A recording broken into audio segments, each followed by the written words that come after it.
Do you know how fast fashion works? Fast fashion businesses set on-trend replication and low-quality materials such as synthetic fabrics to bring inexpensive styles to the public. However, the industry imposed several problems. It may bring advantages to the customer's purchasing power, but the underlying pressures of the polluting industry revealed to be environmentally concerning and socially problematic. As of 2019, the fast fashion industry continues to be one of the most polluting industries. To keep meeting the needs of the consumer demand, the insistence on producing products at a rapid pace calls for the use of cheaper materials. And not only that, 65% of the Filipino adults threw away clothes in the past years. These businesses increase carbon emissions, water waste, and overall pollution from pouring acidic waste into drinking water to expanding textile destruction across the production chain. The group aims to pose a potential solution to reduce the pollution caused by fast fashion through upcycling and recycling tarpaulins into a corset garment. The third group from ABMMA FODMA 3 proudly presents you the Corset project,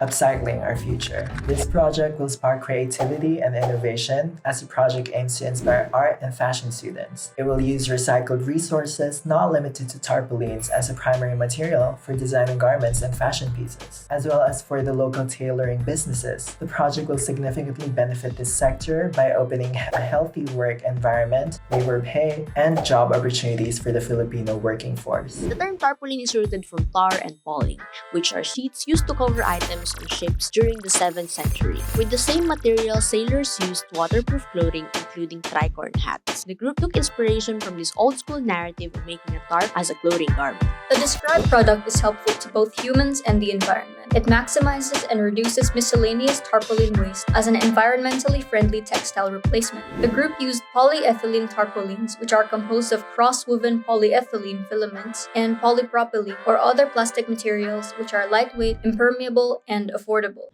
The pre-production process begins with the costing and material sourcing. The benefits of the said processes will help ensure the smooth acquisition of primary material, the tarpaulins and supplementary materials like ribbons and bonings, so that they will all be already available before the production steps. For the draft of how the garment looks and then creating a pattern according to the acquired measurements. The garment making process begins with the shipment of raw materials to develop the product. The following materials to be shipped to the production member are tarpaulins, bonings, ribbons, shoelaces, and eyelet rings. Here's how we made it. With the model's measurement at hand, the group developed rough sketches for the pattern based on the concept design. The production team did a series of trials and errors to achieve an accurate and perfect outline pattern with the provided measurements. The production team cut the pattern outline afterwards, and as you can see, here are the patterns that will guide the production process. The design appears to be only one side of the corset. However, when used as a guide for muslin mock-ups, the result will be a complete corset pattern. After completing the pattern, the pieces are then transferred and laid out to the tarpaulin. The center of the front pattern is then aligned to the folded side of the tarpaulin. This allows us to create a duplicate of the pattern after cutting. Note that the team must secure the pattern in place before cutting to avoid an uneven cutout. 2 more pieces are cut for the back part of the pattern. This leaves us now with 2 back pieces and 1 front piece created. Repeat this process again using the exact cut and sizes, but now with the cloth. We will be using the fabric as the second outer layer of the corset. After cutting all required patterns, the sewing process commences.